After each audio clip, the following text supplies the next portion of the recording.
Olá a todos e sejam bem-vindos a mais um episódio do Profects Podcast. O nosso convidado de hoje é o advogado e político Adolfo Mesquita Nunes.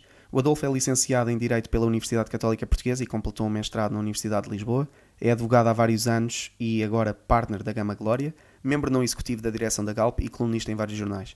É ainda militante do CDS-PP desde 1997 e exerceu desde aí inúmeras funções políticas, as mais notáveis sendo secretário de Estado do Turismo durante o governo de Pedro Passos Coelho e vice-presidente do CDS-PP de 2016 a 2019. Sem mais demoras, esperemos que gostem do episódio. Muito obrigado, Adolfo.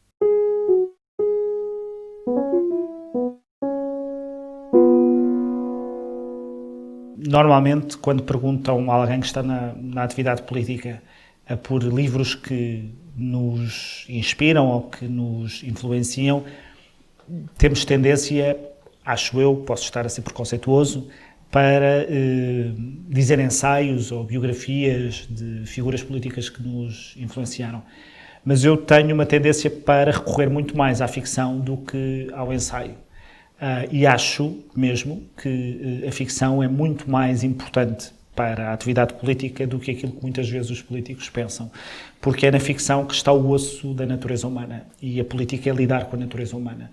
Temos de seduzir as pessoas, convencê-las de que as nossas propostas são aquelas que melhor vão servir para a sua qualidade de vida. E por isso escolhi ficção e não outros livros que me influenciaram e determinaram politicamente muitíssimo. Escolhi A Metamorfose do Kafka porque foi um livro que cresceu comigo, eu li-o muito novo e talvez não tenha apreendido do livro aquilo que vos vou dizer agora, mas fui crescendo com o livro ao longo da minha vida. Portanto, para quem não leu, o livro conta a história de um homem que acorda um dia transformado num grande inseto. Ele demora algum tempo a perceber a condição de inseto, portanto ele estranha a circunstância em que está, de não se conseguir levantar, de não conseguir falar, e demora algum tempo até perceber que ele se transformou num inseto de tamanho grande. O livro conta essa percepção, esse choque e a forma como ele procura salvar ou proteger a família de saber que tem um inseto em vez de um membro da família. É uma família que depende muito dele do ponto de vista financeiro e ele está muito preocupado com como é que esta família vai sobreviver agora que eu não posso trabalhar. Tenta esconder o máximo de tempo possível, naquelas horas, da família, a circunstância em que está. Não vou contar o final do livro, mas esta história diz-me muito sobre descobrir a nossa própria identidade, a inadaptação que o sentimos, a vontade de a esconder, de fazer dela um segredo só nosso e de aprender a lidar com como é que eu revelo à minha família esta transformação que eu senti e que eu estou a sofrer, ter-me transformado sem eu saber como num inseto. Foi provavelmente o primeiro livro que eu li que passou do enredo. Ou seja, eu li-o muito novo e normalmente os livros que eu lia tinham como interesse o seu enredo, não é? Portanto, o interesse do livro era seguir a história, era a ação. Neste livro, que por acaso não tem qualquer ação, passa-se, enfim, num curto espaço de tempo e num curto espaço, foi provavelmente o primeiro livro que eu percebi que a literatura tinha como função não apenas contar-nos uma história, um enredo, mas fazer-nos perspectivar a nossa vida e a nossa existência através das personagens. E é por isso, e agora volto ao princípio, que eu acho que a ficção tem um poder muito grande de dar ao leitor uma compreensão muito grande sobre a natureza humana. Ainda que não se perceba a causa da morte, a história dá a entender que o Gregor faz um sacrifício final de forma a não ser um peso para a família. Mas isto só acontece devido à falta de empatia e de simpatia da família pouco depois do Gregor passar por esta transformação. Como é que o Adolfo interpretou este final? Será que de alguma forma é uma mensagem acerca de como se sentem aqueles que se acham de alguma forma diferentes e como o apoio dos que o rodeiam é importante? Sim, bem, a falta de empatia da família para com ele era prévia a essa condição e, portanto, não melhorou, só piorou com a descoberta dessa condição.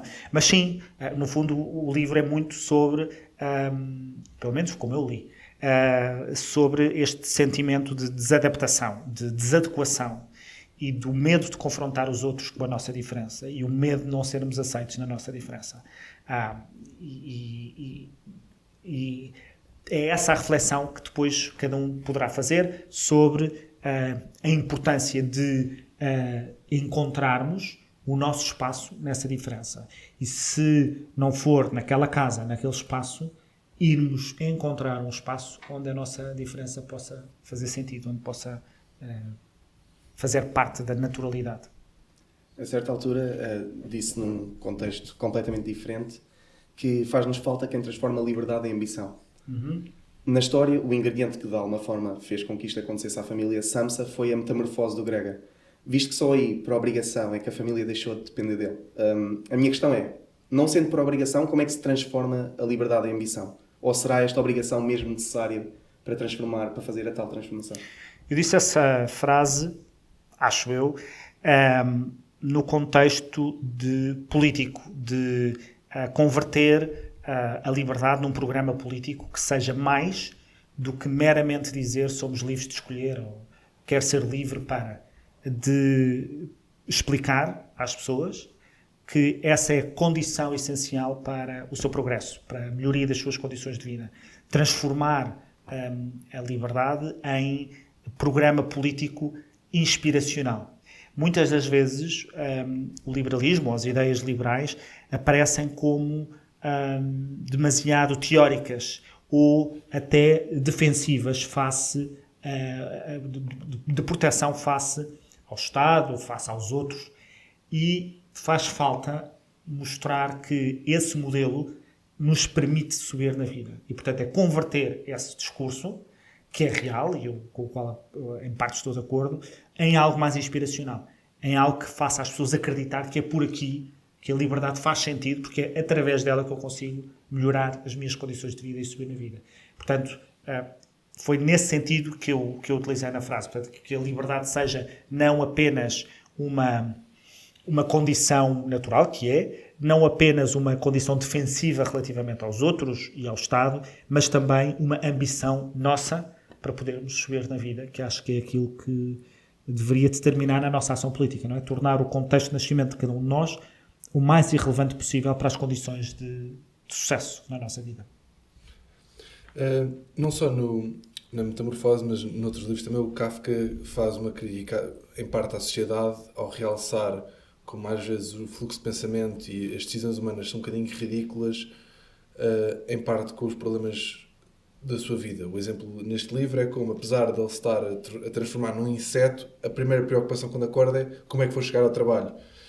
E não sei como é que o Adolfo fez esta leitura, o que é que achou disto? Bom, eu não fui tanto por aí, talvez por causa das minhas circunstâncias pessoais, para onde isso me levou, ou para essa reflexão me levou, foi a forma como o Gregor Samsa, portanto o protagonista, colocou o normal, a decorrência da vida normal, a aparência de normalidade acima das suas condições pessoais. E, portanto, ele procurou, durante algum tempo, ver se era possível não perturbar a vida normal, nem a dele, nem a de ninguém, com esta sua condição. Portanto, ele procurou adaptar-se e ver como é que eu consigo que tudo permaneça igual. Quando era impossível que tudo permanecesse igual, porque ele descobriu uma identidade completamente distinta. Portanto, foi para aí que eu avancei. Agora, há, de facto, no Kafka, enfim, uma crítica a esse seguir, às vezes, autossuficiente da sociedade que nos anula a individualidade, não é? E o sistema funciona por si e esquecendo o propósito do sistema, que é servir o indivíduo. Mas isto, uma vez mais, eu sou um individualista, ou seja, sou bastante liberal e, portanto, é normal que seja essa a interpretação que eu faça. Outros farão interpretações diferentes. E continuando por aí, onde o sistema quase que se serve a si próprio e trabalha para se satisfazer a si próprio, noutro livro, O Processo, que o Kafka também escreveu, ele fala muito como a estrutura em si é tirânica para o indivíduo e comparando a Portugal como advogado e como política, em que muitas vezes a justiça em Portugal é lenta, muitas vezes se alguém chegar... acontece alguma injustiça e demora 20 anos em tribunal até ter justiça, por assim dizer. Será que ao fim de 20 anos isso é considerado justiça ainda? Não, não é? Justiça lenta e tardia é injustiça, sempre. Mas no caso do processo, eu acho que o interessante é de facto quando o sistema perde a noção do indivíduo e do serviço a. Quando nós coletivizamos de tal forma as nossas instituições, quando nós coletivizamos de tal forma os nossos comportamentos que deixamos de olhar para os indivíduos, eles deixam de nos interessar, porque aquilo que interessa é a média, ou aquilo que interessa é o resultado final que pretendemos com o sistema. E quando nós relativizamos o indivíduo, nós de facto estamos a violar as suas liberdades e estamos a violar os seus direitos, não é? E portanto é sempre para mim importante que eu não gosto de coletivismos, não gosto de identitarismos, não gosto de tudo aquilo que faz como que nos diz que a nossa identidade ou a nossa liberdade tem de dissolver-se em nome de um coletivo maior. E depois é preciso compatibilizar isto com outras coisas, com a noção de pátria, com a noção de país, com a noção de geração, com certeza, mas quando levamos isto ao absurdo, aquilo que temos é como no caso do Kafka, em que há um processo que é absurdo e ele é completamente sugado e levado para um processo que o sistema funciona por si próprio e, portanto, é indiferente as condições em que aquela pessoa está. Uma pergunta mais pessoal é que a Hannah Arendt, a pensadora política, fez uma leitura sobre isto em que chamou toda esta situação uma tirania sem um tirano ao leme, por assim dizer, e mesmo quando o protagonista tenta falar com burocratas mais de topo, mesmo eles não conseguem jogar com o sistema. Se já sentiu isso na sua vida política, assim, exemplos pessoais, não sei se pode dar ou não, mas... até mesmo... Vamos lá ver, eu acho que nós estamos agora a viver um tempo de pandemia, não é? E em que é um contexto de medo, de histeria, de receio, de ansiedade, e de facto nós assistimos a tomada de decisões ou de perspectivas sobre as coisas sem necessariamente estarem cientificamente fundadas ou iluminadamente fundadas em razão, e toda a sociedade funciona e estabelece regras não escritas que podem, de certa forma, ser espontâneas, sem um tirano, sem uma ordem que se está a comandar, e que às tantas se perde a noção de porquê, quando, como, quem são os responsáveis. Acho que vivemos esses tempos hoje, não é? Eu não quero estar a analisar medidas em concreto sobre o combate à pandemia, até percebemos muito pouco sobre ela, mas aquilo que noto é que as massas, podem, de facto, sem ter um tirano, é sempre circunstancial, porque há sempre um tirano que vem aproveitar-se daquilo que é uma revolução feita por massas. A revolução, para mim, acaba sempre no dia da revolução. Porque para ela confluem milhões de pessoas com milhões de vontades e aspirações diferentes. Depois aparece sempre alguém que queira ser o representante dessas aspirações. Mas acho que vivemos tempos perigosos nesse sentido, em que o receio pode fazer com que a sociedade espontaneamente crie uma ordem ou crie comportamentos ou estabeleça comportamentos e normas apenas porque sim, fundadas no medo e sem razão. Pegando na atualidade e no que estávamos a conversar, a falar antes do podcast, o Adolfo estava a dizer-nos que está a escrever um livro sobre a globalização. Houve algum livro que tenha marcado a sua investigação que recomendo? Bem, o livro não é especificamente sobre a globalização, isso simplifica muito quando eu quero falar sobre ele. O livro é sobre a escolha que temos neste momento, que estamos a passar por uma grande crise, ou vamos iniciar uma grande crise, sobre que tipo de modelo é que queremos para o nosso mundo. Queremos um mundo aberto ao outro, ao estrangeiro, ao diferente, à concorrência, e, portanto, queremos uma economia mais aberta e mais global, ou, pelo contrário, achamos que o melhor, neste momento, é proteger-nos, é fechar fronteiras, é proteger as nossas soberanias económicas, proteger as nossas empresas e as nossas pessoas. E, portanto, a escolha é esta. E eu procuro defender no livro a primeira opção, demonstrando que ela foi responsável pelo progresso que temos tido, que é maior do que aquilo que as pessoas, por vezes, conhecem, e que muitos dos desafios que nós temos pela frente, de empregos, de salários, de habitação, de cadeias de valor global espalhadas pelo mundo, se resolvem ou podem ser mitigados e combatidos com o mundo aberto e não com o mundo fechado. E toquei em tantos temas que houve vários sectorialmente que me inspiraram, não é? Acho que a vaga dos chamados escritores otimistas, não é? O Pinker, o Rosling, o Norberg, que escreveram livros muito interessantes nesta linha, foram provavelmente aqueles que me inspiraram a ter estas ideias. Para o livro, inspiraram-me exatamente os pensadores opostos, não é? Para o livro, inspirou-me mais o Trump dizer America First, porque não é America First, é America Alone. Inspirou-me mais ensaios que apareceram a dizer que o mundo tem que acabar com a globalização. Inspirou-me uma capa da Economist há pouco tempo a dizer Goodbye Globalization. Portanto, inspirou-me mais esta ideia de eu acho que os meus valores estão a ser colocados em causa, estão a ser desafiados, é normal que assim seja. Há debate político, vamos participar do debate, mostrando que essas pessoas, do meu ponto de vista, não têm razão. Claro, pegando no que disse, e eu acho que isto é algo pelo qual quase todos passamos, eu sinto que existe sempre uma tendência para nós lermos livros e procurarmos informação que confirmem as nossas convicções. Como é que, não só na sua vida pessoal, mas mesmo neste processo de escrever o livro, o Adolfo resiste a esta tendência? Houve algum livro ou estudo, falava agora das capas de revista que o inspiraram a escrever, mas houve algum livro ou estudo que o tenha convencido, por exemplo, a mudar de opinião acerca de um certo assunto recentemente? Sim, não tanto a mudar estruturalmente de abordagem, e portanto não tanto de dizer, sim senhor, temos de fechar fronteiras, e portanto não de mudar a minha posição estrutural sobre o assunto, mas para reconhecer que há desafios a que temos de dar resposta e que eu provavelmente, numa primeira leitura, achei que estavam resolvidos, ou que that's life.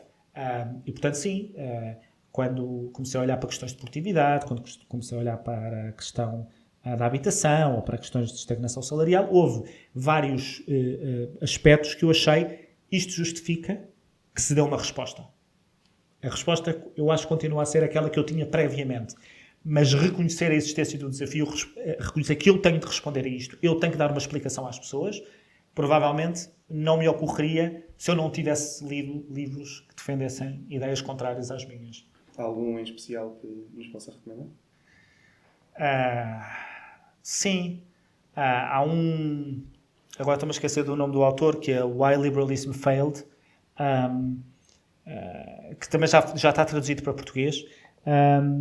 Embora o liberalismo ali utilizado não seja o liberalismo o meu, há ali, de facto, uma crítica tão enorme à sociedade aberta e ao resultado do progresso que me confrontou de uma maneira que eu disse, eu não posso aceitar uma coisa destas. Mas alguns dos problemas que estavam identificados, eu disse, eu de facto tenho que dar resposta a isto. Eu não posso só fazer um livro como o Factfulness ou Enlightenment Now, em que basicamente dou dados e mostro que as coisas estão melhor. Não, eu tenho mesmo que reconhecer, há aqui alguns desafios e eles têm que ter resposta. Mas enfim, isso é outro livro e outra reflexão. Muito obrigado. Obrigado. Correu bem? Correu otimamente. Obrigado. Ok. Na Ozi Energia temos um serviço integrado e especializado de energias, combustíveis líquidos e de aviação, eletricidade, pellets e gás para a sua casa. E temos também uma energia que mais ninguém tem, a das pessoas. Sempre com a melhor assistência técnica. Ozi Energia, a energia que aproxima Portugal.